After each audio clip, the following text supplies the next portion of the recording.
네, 여러분들 반갑습니다. 오늘은 평소랑 조금 다르게 세팅을 조금 바꿔봤어요.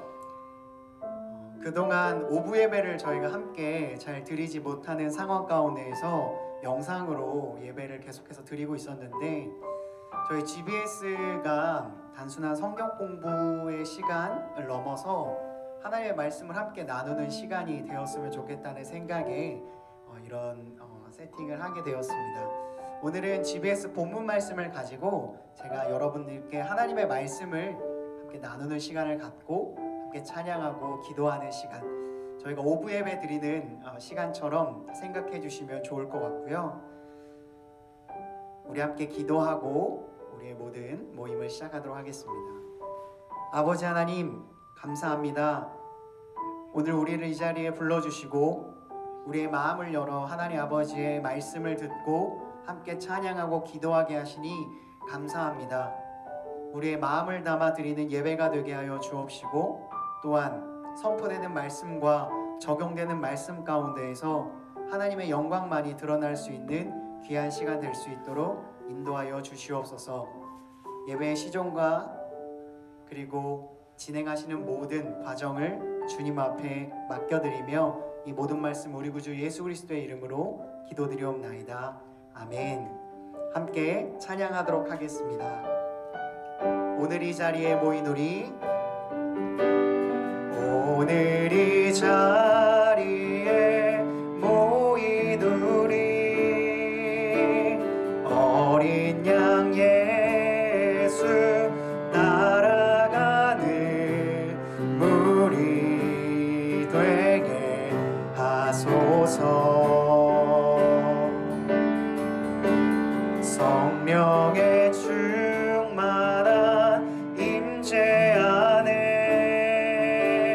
어둡던 우리는 밝아져서 주를 보게 하소서. 오늘 이 자리에 모인 우리, 오늘 이 자리에 모인 우리, 어린 양 예수 따라가는 우리 되게 하소서. 성령의 충만한 임재 안에 어둡던 우리는 밝아져서 주를 보게 하소서. 당신의 겸손함, 당신의 겸손함, 당신의 거룩함, 당신의 정직함 우리에게 보이사, 내 안에 교만함, 내 안에 천박함, 내 안에 거짓돼 모두 벗어버리고 어린 양 예수 따라가는 무리 되게 하소서. 오늘 이 자리에, 오늘 이 자리에 모인 우리, 어린 양 예수 따라가는 무리 되게 하소서. 성령의 충만한 임재 안에 어둡던 우리는 밝아져서 주를 보게 하소서. 당신의 겸손함, 당신의 겸손함, 당신의 거룩함, 당신의 정직함 우리에게 보이사, 내 안에 교만함, 내 안에 천박함, 내 안에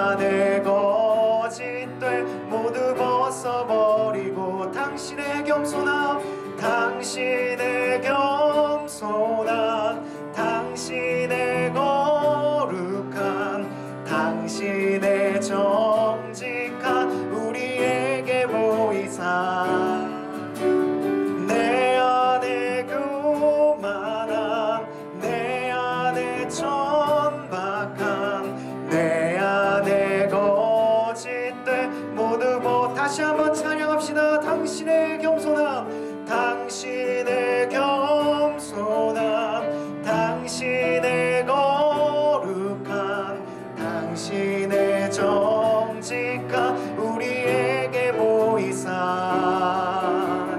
내 안에 교만한, 내 안에 천박한, 내 안에 거짓된 모두 벗어버리고 어린 양 예수 따라가는 무리 되게 하소서. 어린 양 예수 따라가는, 어린 양 예수 따라가는 무리 되게 하소서. 네, 반갑습니다. 여러분 함께 말씀을 나누게 되어서 진심으로 하나님께 감사합니다. 오늘 우리가 함께 나눌 말씀은 채움, 비움이라는 제목으로 함께 말씀을 나누겠는데요. 빌립보서 2장 5절에서 11절까지의 말씀 우리가 한 절씩 교독해 보도록 하겠습니다. 제가 5절을 읽겠습니다. 너희 안에 이 마음을 품으라. 곧 그리스도 예수의 마음이니 그는 근본 하나님의 본체시나 하나님과 동등됨을 취할 것으로 여기지 아니하시고 오히려 자기를 비워 종의 형체를 가지사 사람들과 같이 되셨고 사람의 모양으로 나타나사 자기를 낮추시고 죽기까지 복종하셨으니 곧 십자가에 죽으심이라. 이러므로 하나님이 그를 지극히 높여 모든 이름 위에 뛰어난 이름을 주사 하늘에 있는 자들과 땅에 있는 자들과 땅 아래에 있는 자들로 모든 무릎을 예수의 이름에 꿇게 하시고. 함께 봉독하겠습니다. 모든 입으로 예수 그리스도를 주라 시인하여 하나님 아버지께 영광을 돌리게 하셨느니라. 아멘. 빌립보서 2장은 그리스도 찬가라고 불리는 하나님의 말씀이 담겨있는 성경입니다. 그러니까 예수님께서 우리를 위해 어떤 일을 해주셨고 예수님께서 하신 일이 우리의 삶 가운데 어떤 의미가 있는지를 함께 살펴보는 말씀이라고 할 수가 있는데요. 특별히 이 그리스도 찬가를 우리가 함께 나누기에 앞서서 한 가지 주제에 대해서 여러분들과 함께 이야기를 하려고 합니다. 순전한 기독교라는 C.S. 루이스의 책에서 그 어떤 죄보다 가장 큰 죄가 무엇일까라는 질문을 C.S. 루이스가 던진 다음에 이런 말을 했습니다. 교회에서 전통적으로 가장 큰 죄로 여겼던 부분이 한 가지가 있다면 그것은 바로 교만이다 라고 이야기를 했습니다. 수많은 죄의 항목들이 있습니다. 탐욕, 그리고 또한 무절제, 그리고 또 어떤 게 있을까요? 성적인 문제, 여러 가지 문제들이 성경의 죄악으로 나옵니다. 하지만 가장 큰 죄악이 무엇일까? 가장 큰 죄가 무엇일까? 라고 이야기했을 때 주저없이 교만을 뽑았습니다. 교만은 어떤 특징을 가지고 있냐면 가지면 가질수록 다른 사람과 비교를 통해 더 큰 것을 원하게 된다는 그런 특질이 있습니다. 그러니까 교만은 본질적으로 경쟁 관계에 놓여 있는 것이죠. 더 많은 돈을 가지게 되는 것, 그리고 돈을 벌고 어떤 집에, 좋은 집에 살게 되는 것, 그것도 하나의 욕심에 관련된 것이긴 하지만 교만은 그것보다 더 고차원적인 우리에게 유혹을 하게 됩니다. 바로 남들과의 비교이죠. 그 사람과의 비교를 통하여서 내가 가진 것들을 평가함으로써 내가 얼마나 가졌는지와는 상관없이 내가 가진 것이 초라하게 만들어버리게 되는 것이 바로 교만의 본질적인 특성입니다. 우리는 물건을 가졌다기보다는 남들보다 더 좋은 물건을 가졌다는 것에서 우위를 우월감을 느끼게 되는 거죠. 거기에 작용하는 기질이 바로 교만이라는 기질입니다. 본질상 교만은 경쟁적이어서 좀처럼 만족할 수 없게 만듭니다. 어떤 사람보다 조금 더 가졌을 때에 우쭐하게 함으로써 그 사람 우위에 섰다는 마음은 좀처럼 만족을 우리에게 줄 수가 없죠. 전 세계에 단 한 명의 사람이 남을 때까지 교만은 계속될 것입니다. 우리는 모두 이 교만 안에서 자유할 수는 없습니다. 그렇다면 이 교만함을 인정하고 그 다음에 우리가 해야 될 일은 무엇일까요? 이 교만과 반대되는 특질을 생각하고 그리고 계속해서 이 교만이라는 것을 이겨내기 위하여서 그것을 붙들어야 할 것입니다. 그것이 바로 겸손입니다. 가장 큰 죄는 교만이지만 그 가장 큰 죄를 이기는 하나님께서 주시는 특질이 바로 겸손이라는 것이죠. 이 겸손이라는 것은 단순히 착하게 사는 것만을 의미하지 않습니다.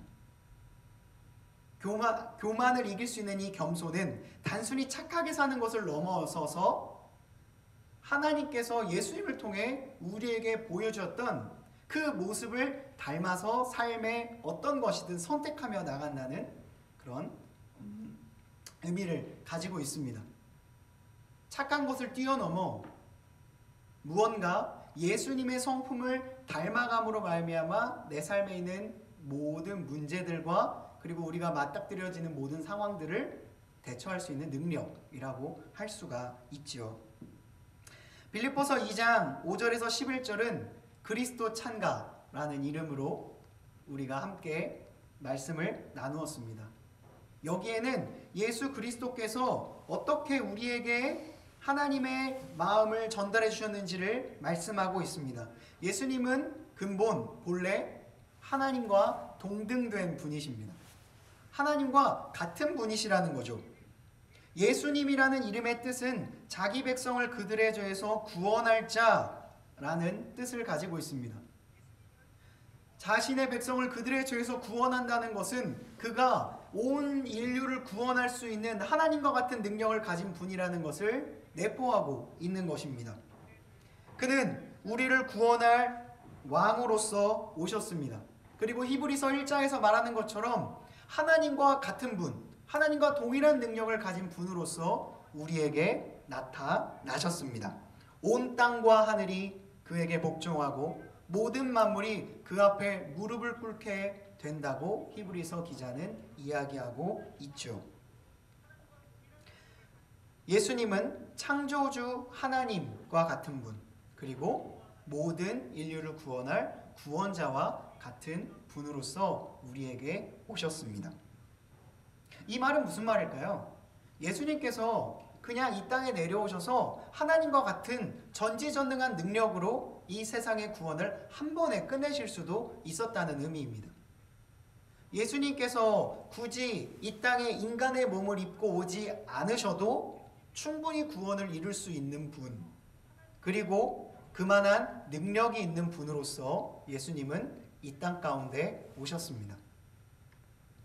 그 예수님께서는 손 하나 까딱하지 않고서도 모든 인류를 구원할 수 있었으며 모든 사단의 결계를 끊을 수 있었던 분입니다.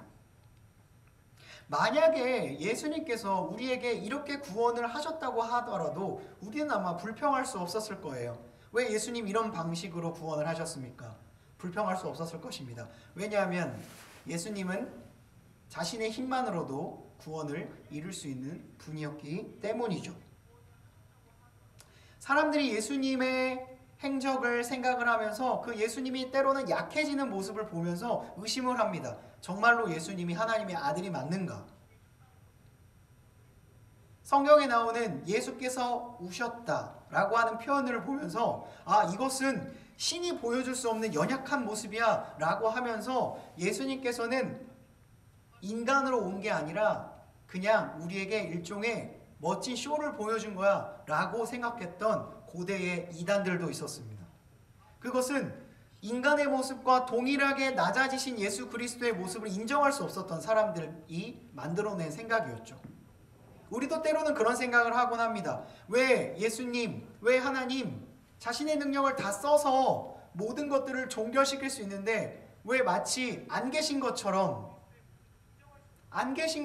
그렇게 모진 조롱과 비난을 받고만 계십니까?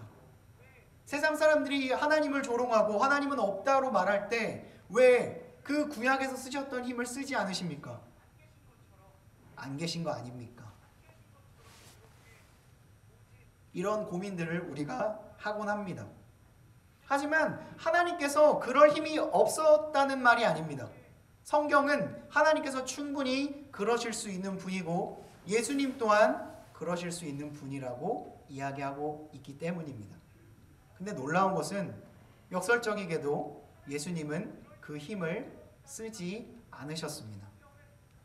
오히려 힘을 감추고 제한하셨죠.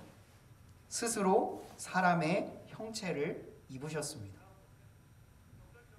구약의 시대가 끝나고 신약의 시대가 시작될 때 예수님께서는 정말 초라한 인간의 몸으로 이 땅 가운데 오십니다. 그리고 작은 말 구유에서 태어나게 되시죠. 이것은 인간의 이성으로는 도저히 이해할 수 없는 행동이라고 할 수가 있습니다. 아주 이상한 방식이라고 할 수 있어요. 아주 비효율적인 구원의 방식이라고 할 수가 있습니다. 그렇게 이 땅에 온 예수님은 단순히 어린아이의 모습으로 왔을 뿐만 아니라 모진 고난을 다 겪으시고 사람들의 모진 오해와 조롱 가운데에서 묵묵히 십자가를 지시며 자신의 사명을 완수해 가십니다. 이 모습이 예수님께서 가셨던 일종의 미련한 구원의 행적이었습니다. 예수님께서는 군림하는 왕이 아니라 고난받는 왕으로, 섬김을 받는 왕이 아니라 섬기는 왕으로, 의인들의 왕이 아니라 죄인의 왕으로서 자신의 사명을 이루어 가셨습니다. 자신의 백성들을 위해서 죽기까지 복종함으로써 자신의 사명을 완수해 가셨다는 것이죠. 왜 예수님은 이러한 능력을 스스로 사용하지 않고 자신의 능력을 억제하고 제한하며 자신의 권리를 다 포기하면서까지 이 방법을 선택하셨던 걸까요? 왜 예수님께서는 사람들이 원하지도 심지어 생각하지도 않는 길로 자신의 걸음을 옮기셨던 걸까요? 이에 대해 19세기 덴마크의 신학자이자 철학자인 키에르케고르는 순간이라고 하는 책에서 이렇게 이야기를 하였습니다. 이 책은 키에르케고르가 말년의 마지막으로 쓴 책입니다. 어찌 보면 그의 생각이 온전히 다 정립된 상태에서 쓴 책이라고 할 수가 있죠. 거기서 이런 이야기를 했습니다. 한번 들어보시죠. 플라톤은 그의 저서 국가의 어디에선가 아무런 지배욕도 갖지 않는 자가 통치를 해야만 비로소 어느 정도의 정의가 실현된 것이라고 말한 적이 있다. 그 뜻은 아마도 다음과 같은 의미일 것이다. 즉, 비록 능력을 구비하고 있다고 해도 지배하고자 하는 욕심이 없어야만 참되고 훌륭하게 지배할 수 있다는 좋은 증거가 된다는 것이다. 어떤 지도자가 능력이 있고 욕심이 있다고 가정해 봅시다. 그것은 아마 그 사람은 능률적으로 일을 이어갈 수 있겠지만 혼자만 그 길을 갈 수 있을 것입니다. 반대로 능력은 없지만 욕심이 있는 지도자가 있다고 생각을 해보시죠. 그러면은 그 사람은 아마 폭군이 될 것입니다. 그렇다면 어떤 지도자가 우리에게 필요한 지도자일까요? 능력은 있으나 욕심이 없는 자. 우리는 능력이 있고 싶어도 능력이 있지가 않습니다. 인간이 가진 한계 때문이죠. 오히려 교만의 마음만, 그 욕심의 마음만 갖고 있을 뿐입니다. 능력은 있지만 욕심이 없는 지도자가 그 능력이 없는 사람들에게 다가와서 그들과 함께 그 길을 갈 때 그 일을 가장 효과적으로 할 수 있다고 키에르케고르가 이야기하고 있는 것이죠. 이 말을 한마디로 이렇게 요약했습니다. 진정한 진지성. 이것을 풀어서 말하면 이렇습니다. 능력이 인정되었다 하더라도 당사자가 그 직분에 대한 욕망이 없어야 가장 좋다. 일이란 그 일을 좋아해야 잘 되는 것이 사실이지만 진정한 진지성은 능력이 있는 사람이 자신의 욕망에 따르지 않고 더 고차원적인 어떤 힘에 강요받아 일을 맡을 때라야 비로소, 즉 능력은 있어도 자기가 그것을 원치 않을 때라야 비로소 진정한 모습이 드러난다. 예수님께서 자신의 능력을 과시할 수 있었습니다. 40일 동안 광야에서 굶주리셨을 때 사단마귀가 첫 번째 나타나서 돌들로 떡덩이가 되게 하라 라고 이야기했을 때 말 한마디면 이 돌들로 떡덩이가 되게 하여서 굶주린 배를 채우실 수 있는 분이 예수님이셨다는 거예요. 그 외에도 예수님께서 수많은 모진 고통을 받을 때에 사람들이 비웃었습니다. 너가 하느님의 아들이라면 당장 십자가에서 내려와라. 이 이야기를 할 때 예수님은 그 일을 할 수 있는 분이었습니다. 하지만 능력은 있어도 그것이 사람들을 구원할 수 있는 방법이 아니었기 때문에 그 방법을 스스로 포기하는 것, 예수님께서 가셨던 길을 요약하는 단어가 바로 진정한 진지성이라고 할 수가 있습니다. 앞서 말했던 것처럼 예수님은 십자가에 달리지 않으셨더라도 충분히 우리를 구원하실 수 있었습니다. 하지만 예수님은 그 방법을 사용하지 않고 자발적으로 낮아지셔서 우리와 똑같은 인간이 되셨고 고난받으셨고 십자가에 달리셨습니다. 예수님께서는 이 세상을 다스리는 폭군으로서 우리를 구원하시기 위해 이 땅에 오신 것이 아닙니다. 자신의 능력을 뽐내며 남들보다 더 가진 것들, 그 교만함을 세상 가운데 드러냄으로써 사람들이 두려워서 그 사람을 떨며 따라가게 만들려고 이 땅 가운데 오시지 않았습니다. 예수님께서는요, 스스로의 모습을 낮추시고 정말로 낮추셔서 그 겸손을 우리에게 보여줌으로써 그 자발적인 포기를 통하여서 그 이야기를 듣는 우리 모두가 자발적인 포기함을 배움으로써 예수님께 나아오기를 원하셨고 그 방법으로 우리를 구원하시고자 이 땅 가운데 오셨다는 것입니다. 이 모든 이야기를 한마디로 요약하면 그것이 바로 겸손입니다. 그 겸손 안에는 예수님이 우리에게 가지셨던 사랑의 마음이 담겨져 있습니다. 예수님을 우리는 겸손의 왕이라고 부릅니다. 이 말은 곧 사랑의 왕이라고 표현할 수 있겠습니다. 예수님께서 이 땅에 내려오신 사랑과 겸손의 마음으로 말미암아 그 진정한 진지성이 수많은 사람들의 마음을 감동시켰고 그 모습을 따라가려는 수많은 무리들이 발생하게 되었습니다. 사도행전은 그것을 기록하고 있습니다. 예수님께서 가셨던 그 길, 그 겸손과 순종과 다른 사람들을 품고자 했던 그 진정한 진지성을 발견한 사람들이 예수님의 제자가 되기 위해 자신의 삶에서 자발적으로 포기해야 될 것들을 찾기 시작했다는 것이죠. 그 발걸음이 지금 우리에게까지 이어져 온 것입니다. 복음은 그런 겸손과 희생의 정신을 통하여서 지금 우리에게 전해져 왔습니다. 인류의 역사 안에 있는 수많은 전도의 방법 중에 겸손이 아닌 통치와 제국주의의 방식으로 선교가 진행되었던 가슴 아픈 역사들이 있습니다. 한 군주가 한 모든 성에 있는 사람들을 강제로 믿게 하여서 강제 개종이 이루어졌다는 이야기들도 역사상으로 많이 기록되어 있습니다. 그것이 과연 효과적인 전도의 방법이었을까요?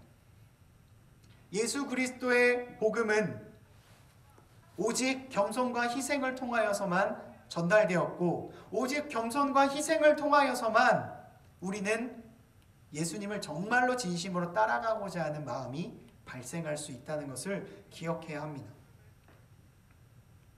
만약 예수님이 강력한 주권으로 성육신을 하지 않으시고 구원을 이루셨다면 예수님은 아마 사람들에게 숭배의 대상은 될 수 있었을지 모르지만 나와는 전혀 상관없는 초월적인 존재로서만 기억되었을 것입니다. 수많은 이교의 신들이 그렇습니다. 갈 수 없는 간격을 만들어 놓고 무제한적인 숭배를 요구합니다. 무제한적인 율법적인 접근을 요구하여서 그 누구도 그 구원에 다다를 수 없고 심지어는 자신의 목숨을 포기해야지만이 그 구원을 이룰 수 있다는 교리까지 만들어내게 되는 것이 수많은 어찌 보면 숭배를 요구하는 종교의 모습이라고 할 수 있습니다. 하지만 기독교는 적어도 그렇게 전달되지 않았습니다. 적어도 예수님은 그런 모습으로 우리에게 구원을 약속하지 않으셨습니다. 오히려 겸손하고 낮아지는 모습을 통해 그 모습에 감동받은 사람들이 자발적으로 예수님께 나와서 그 구원을 얻고 그 구원을 통해 자유함을 누리게 하시려고 예수님은 스스로 그 방법을 선택하셨다는 것이죠. 예수님은 숭배의 대상이 아닙니다. 예수님은 우리에게 인격적인 부모와 같은 모습으로, 친구와 같은 모습으로, 스승과 같은 모습으로 우리의 구원자가 되어주셨습니다. 이것이 예수님이 낮아지신 이유이자 참 구원자 되신 예수님께서 우리의 구원의 근거가 되실 수 있는 이유입니다. 자신의 능력이 있지만 자신의 능력을 과시하지 않으시고 교만해서 겸손을 택하셔서 우리에게 구원의 본보기를 보여주셨던 것이죠. 예수님께서는 그 길을 당당하게 선택하심으로 말미암아 자신을 비우심으로써 우리의 인생을 채워주셨습니다. 시편 113편 5절에서 7절 세번역 성경은 이렇게 기록하고 있습니다. 주 우리 하나님과 같은 이가 어디에 있으랴? 높은 곳에 계시지만 스스로 낮추셔서 하늘과 땅을 두루 살피시고 가난한 사람을 티끌에서 일으키시며 궁핍한 사람을 거름더미에서 들어올리셔서, 이렇게 기록하고 있습니다. 하나님과 같은 신이 어디에 있을까? 예수님과 같은 분이 어디에 있을까? 높은 곳에 있지 아니하시고 스스로 낮아지셔서 거름더미와 같은 우리의 인생 가운데 찾아오셔서 우리의 손을 붙잡고 그 나라를 꿈꾸게 하여 주시는구나. 시편 기자는 그것을 감동함으로써 고백하였습니다. 예수님께서 겸손의 모습을 우리에게 보여주신 것은 내가 이렇게 겸손하니 나 멋있지 이렇게 말씀하시려고 겸손의 모습을 보여주신 것이 아닙니다. 오히려 빌립보서가 말하는 것처럼 그 마음을 품으라. 그리스도 예수의 마음이니 그는 근본 하나님과 동등한 분이시나 그와 동등됨의 역임을 취할 것으로 받아들이지 아니하시고 스스로 낮아지시사 종의 몸을 입고 자신의 몸을 바쳐서 정말 종과 같이 살아가셨고 그 사람들을 위하여 자신의 목숨을 내어놓았구나. 그 마음을 너희가 품으라. 이야기를 하고 계신 것입니다. 예수님께서 보여주셨던 이 겸손의 마음, 헬라어로 케노시스, 비움이라고 말합니다. 여러분, 우리는 어떻게 할 때에 하나님의 사랑을 채울 수 있을까요?